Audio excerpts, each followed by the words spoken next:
kaba kariya karuna amashemererwa ahishomero rya Brilliant Twinkles Primary School umuri Ntunga mu municipality ahabwo kushataguze bya Cyamushanju umubuze byashohoza ubwerizuba Brilliant Twinkles Primary School yihaye abeje 35 mu idara ryo kubanza kandi abeje 9 biziro mu idara rya kabiri bona bahwayo.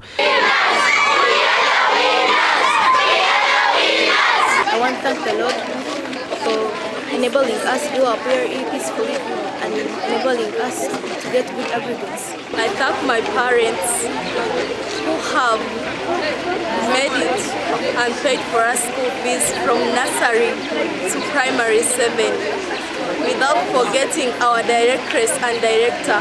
Kanda hari Brilliant Star Primary School umuruhama abeje 24 biziro mu idara ryo kubanza kandi abeje 2 biziro mu idara rya kabiri bona bahwayo ahabeje 26 abashitamire ebuzo byo Cyamushanju. Cyo kubanza cyabyona twaha Brilliant Schools bineshe tweta timu waka abashomesa twena tukora hamwe kandi shindi tubiteka mu ishara ninjira no manyangwe ibintu byona bwasarahanga niberga mukurungi. Mukuru w'amashomeraga yasima mukama ahabwa bejibe okushikira higuru.